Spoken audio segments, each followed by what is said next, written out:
Hi everyone, welcome to Courtside View in our new episode. Here we explore how data, AI, and biological innovation converge. I'm your host, Iman Bhattacharya, and today we are tackling a question that's becoming critical in the age of LLM or large language models. How can structured data empower generative AI to accurately answer complex biomedical questions and ultimately help biopharma teams make better decisions? Because the reality is, generative models, no matter how fluent, can hallucinate, mislead, or deliver outdated information. That doesn't cut it when you're working in clinical trials, drug development, or enter drug discovery portfolio. So joining me today to break this down, one of our regular, Ted Johnson. Ted is a data scientist and biomedical knowledge graph expert who's been closely tackling this evolution. Hi, Ted. Hi, Aman. It's good to be here. Great to have Uh, you back. yeah. So today we thought it would be interesting to talk about some papers we've been reviewing recently that really focus on using retrieval augmented generation, or RAG, to help add a layer of accuracy and factual information to natural language models. And it's important because these large language models are stochastic parrots, right? They are designed to formulate the right kinds of words in the right structure to sound like normal natural language. But that doesn't mean what they're recovering is necessarily, a scientific fact. And that becomes a big deal in biopharma or in medical settings when you might be using these models to help in processes and make decisions that might, lead to millions of dollars of, expenditure, or might choose a more invasive procedure where a less invasive procedure, would have done just as well.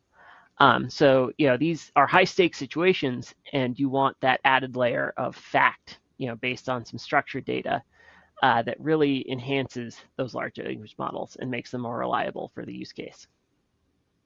Sure. And it's become clear that these generative models are enough. They need to be supported by structure. So, as Ted mentioned, today we are unpacking three recent peer-reviewed paper that offers blueprint for these directions: AMG-RAG, KRAGEN, and RAG2.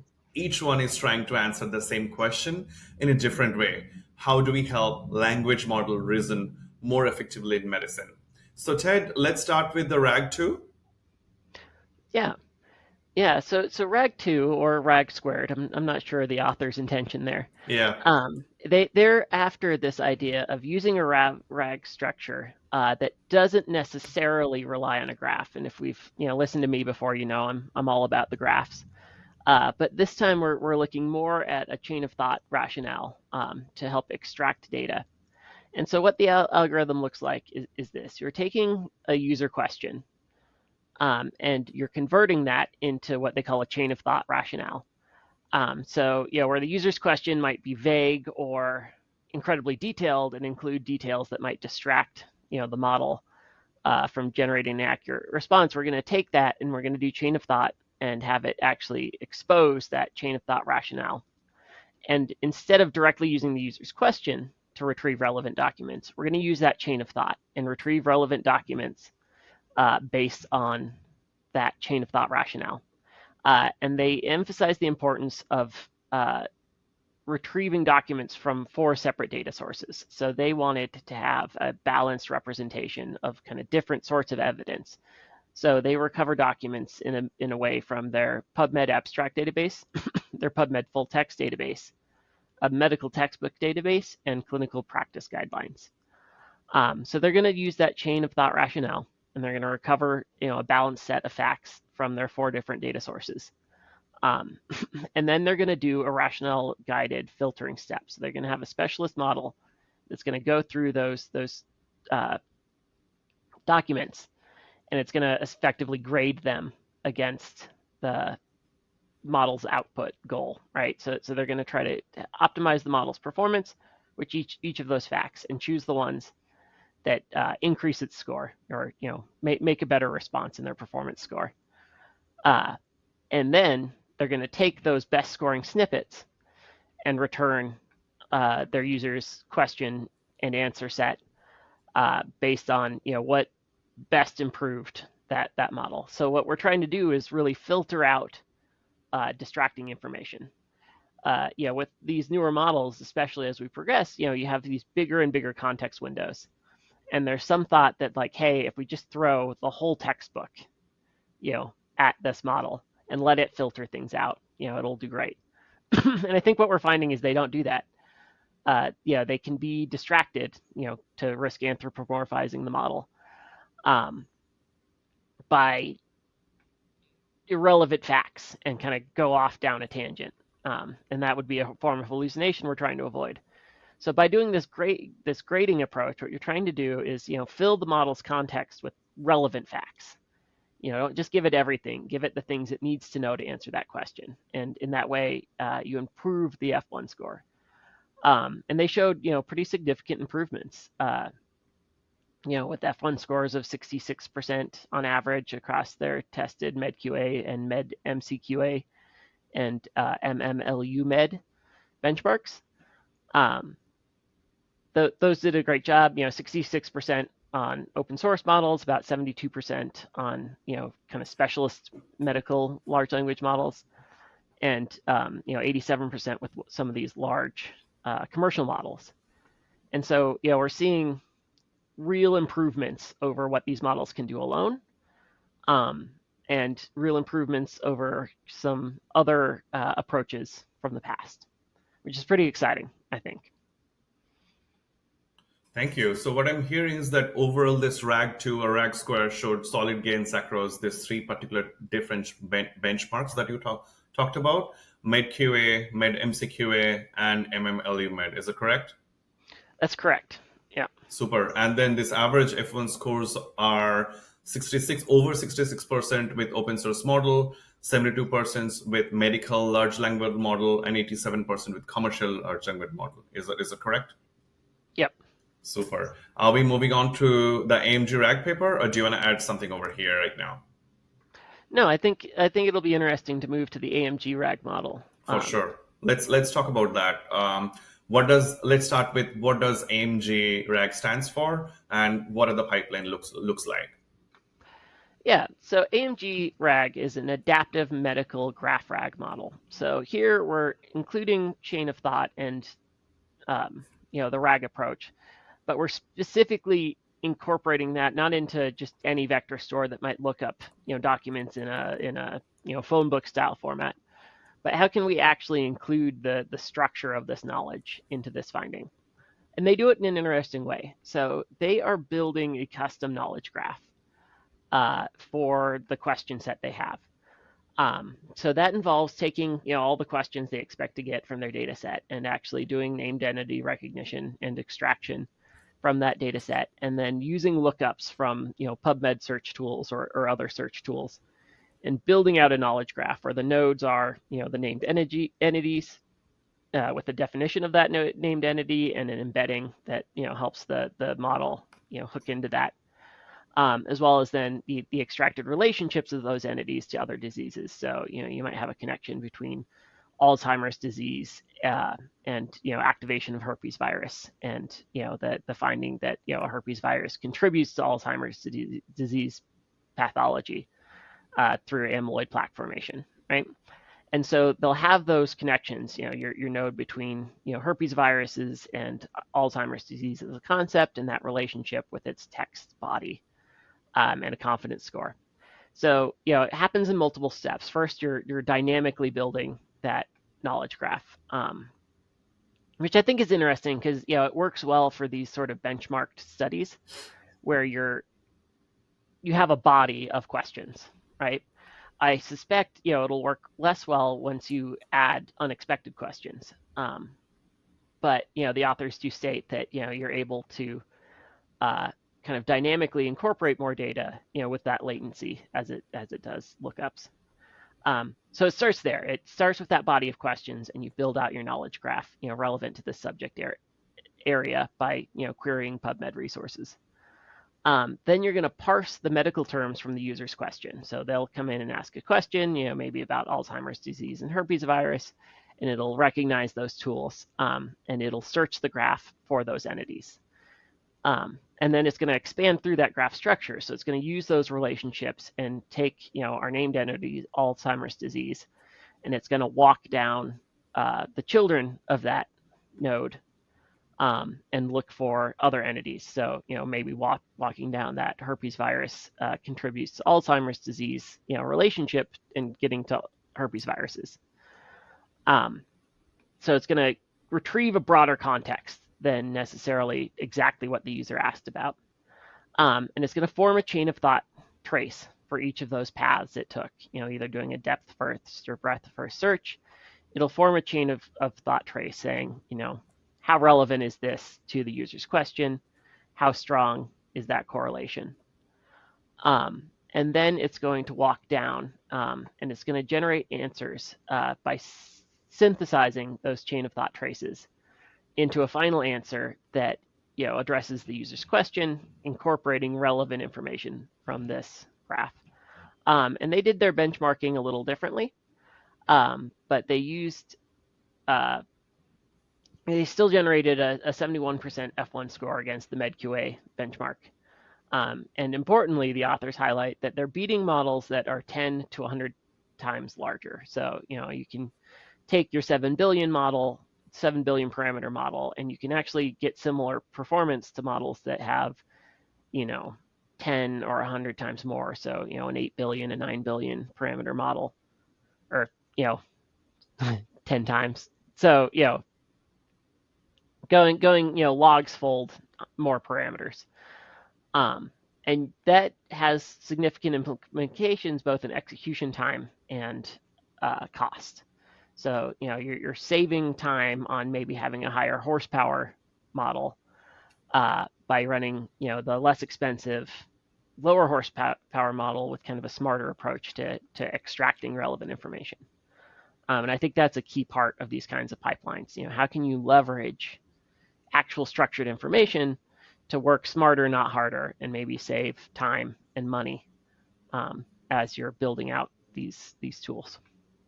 Thank you, and it's really interesting to see that what you explained about forming a chain of thought as in that pipeline process, and then to trace each retrieved node and its children generating the confidence score. And thank you for explaining that it's beating the models that are 10 to 100 times larger. So it's like what you were trying to say, instead of throwing more horsepower at the problem, they built a smarter pipeline. Can we say that?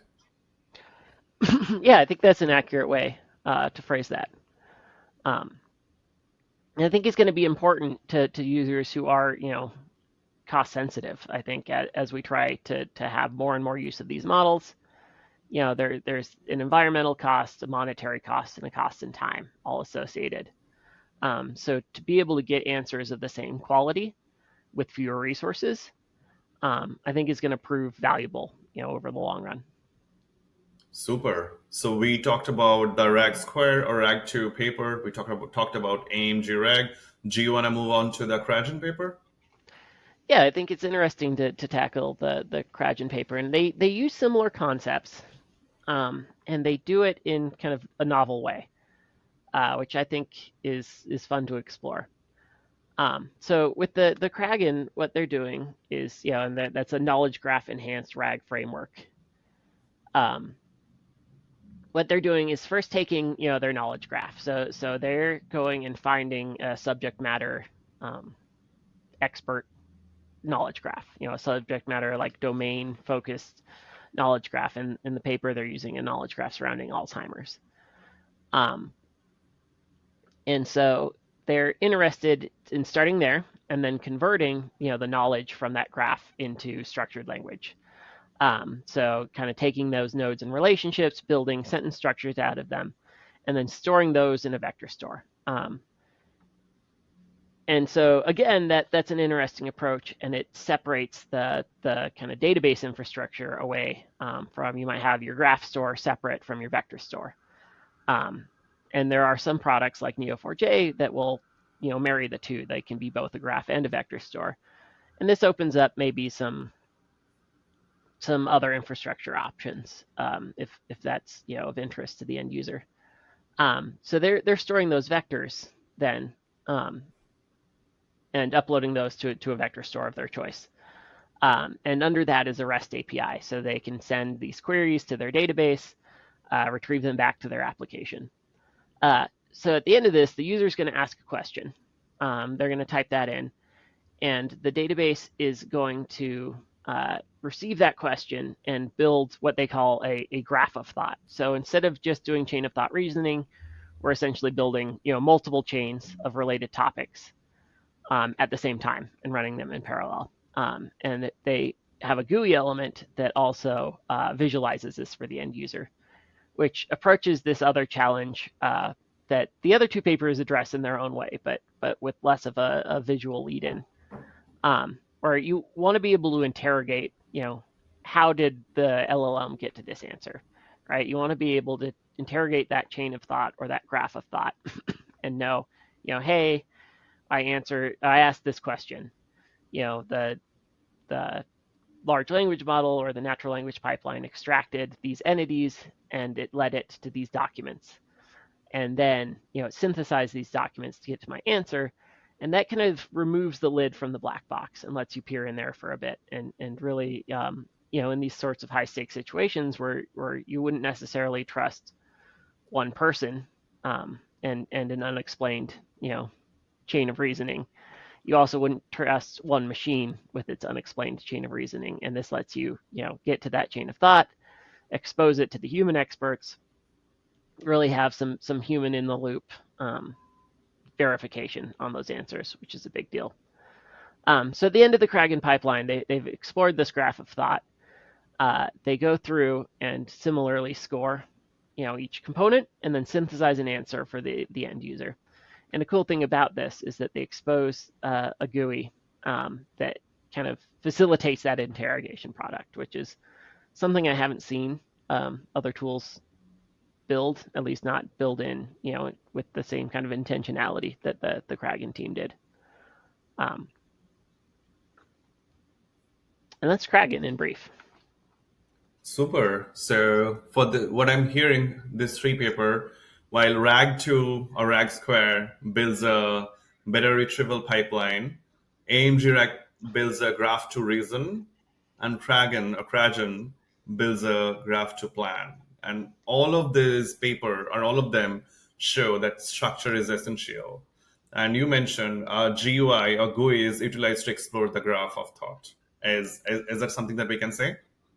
Yeah, I think that's a great way to sum these up. Super. Now let's pivot to a little bit of real world side. While these are some of the excellent paper, but how does an enterprise biopharma team or someone who's in the drug discovery continuum move from research to production? Yeah, I mean, I think what these graphs or what these tools are showing is that you definitely get a benefit to incorporating some sort of graph structure, backstopping the LLM. Because you're retrieving information from your knowledge graph, and part of that information is actually in the structure of the relationships. What entities are you talking about? How closely are they related to other topics? And how important are those other topics, to answering your user's question? These let you retrieve that kind of information and reduce the cost in time and money and compute power to go get that relevant context. And when you feed relevant context to these models, no matter if they're an open source, small model, a large commercial model, and even a pre-trained, medical model, they all experience a benefit when you include this RAG data to really boost their performance with facts and relevant information. Here at QIAGEN, we have a graph product called the BKBHD. And it is a graph that is built over the last 20 years through human curation with human scientific experts, reading publications, interpreting those publications, judging the quality of those connections, and incorporating them into a knowledge graph. When you take these approaches, I think there's a benefit to using that human knowledge, and that's human knowledge, at scale and curated with expertise. And I think that's going to boost some of these things. We talked about KRAGEN, and it's really cool, but it's focused down on this small Alzheimer's knowledge graph. What kind of boosted power can you get if you can use a thoroughly curated knowledge graph, and expand past the domain of Alzheimer's? Can you use the same technique to get this enhancement in other domains, other disease areas? Similarly, when you talk AMG-RAG, it's cool that they're able to extract these knowledge graphs using natural language tools and using large language models themselves. But you have a confidence loss. When the large language model is doing that extraction, it can be hard to accurately identify biological entities. And while improved tools are definitely coming out every day, you're still not at the level of a human expert. And there's a stochastic element to building, a knowledge graph from a large language model, right? So the knowledge graph you build, today and next week, even on the same model, might not be 100% similar. And so I think when you're a commercial entity where reproducible research is important, I want, when I query the knowledge graph and when you query the knowledge graph, we want to be sure that we're looking at the same data, that we're going to recover similar or the same information. And I think having that structured knowledge graph is even going to enhance that domain. So it'll be interesting to see, as people continue to invest in these novel ways to fine-tune RAG and to improve RAG. And as we, get kind of these bigger and more impressive models, that we can still enhance them with this human curated data. That when you back them on high quality data, I expect you're going to see, return on investment for more accurate, more useful answers that are more relevant to the user's question, with that added experience of having version control, of having confidence that the graph that you're building this assumption on, has been reviewed by humans and has that human confidence built in. That sounds awesome. You really talk about some of the important point that human expert or human curated, right? Do you want to emphasize a little bit more on that part? Yeah. So here at QIAGEN, we have a team of expert scientific curators. They're PhD trained scientists with a very strict protocol, and they're able to review scientific literature and extract, facts from papers that are not confined to abstracts, and they're full text. Humans are able to interpret figures in a way that large language models just can't do yet. So they can extract facts and findings that are illustrated in figures in a way that a large language model is really constrained to statements made explicitly in the body of the text. And so you get a more comprehensive, deeper, and more trustworthy graph out of that. And when you're thinking about like, hey, we're going to take these tools that really expand on that graph structure and use it to back the large language model, I think it's valuable to have, total confidence in that foundation, that is, human derived, human curated knowledge of the best quality, that it's, derived with a consistent procedure and a structured approach. And that those facts are accurate, and then you can have greater confidence on that generative step, where it's taking those facts and synthesizing it into an answer for the user. Super. So if I'm leading a knowledge-enabled AI strategy at a pharma or biopharma company, I don't need to start from the scratch. Yeah, I think it's worth noting that a lot of these papers, they're targeting a improvement on defined tasks. So AMG-RAG, they get to have all the questions from the training set and build their graph to be able to answer it. In the wild, you're going to be answering questions, from a broad domain. You're going to have new research areas. You're going to introduce, proteins or genes that weren't, part of the original plan for investigation. And you don't have to start from scratch. That doesn't mean you have to go, build a new knowledge graph, by retrieving documents. It means you don't have to invest that effort in curation. you are able to start with the work that we've done, the knowledge of over 20 years of curation effort, of thousands of papers that have been published, and really the review of that knowledge graph by the experts who contributed the knowledge. When new users come into QIAGEN's data infrastructure, the first thing they do is check their own papers. Did we get those right? And they let us know if we didn't. So you have that confidence not only in QIAGEN's expert curators, but also the expertise of the scientists who use our products. And so when the goal is to build a strong foundation for these generative models based on facts, I think you have a big benefit where you don't have to start from scratch, and you don't have to learn the curation process, and you don't have to build an AI curator. You can leverage the existing curation that we do, and really boost into doing these cool AI methods. Really build your RAG pipelines and your tooling on top of those, and you don't have to sink that beginning 80% of your effort into data engineering, because we've covered it.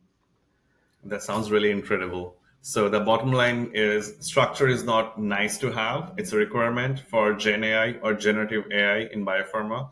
And these three papers that we discussed today prove the concept, and QIAGEN Biomedical Knowledge Base, or QIAGEN BKB, brings that into reality. Do you want to add anything else, Ted? No, I think it was a pleasure to talk with you, and it's been wonderful. Absolutely. And that's a wrap for today's episode. If you found this valuable, share it with your colleagues, connect with us on LinkedIn, and stay tuned for more discussions on how AI is transforming biomedical knowledge. This is Courtside View. Stay tuned. See you next time. Thank you.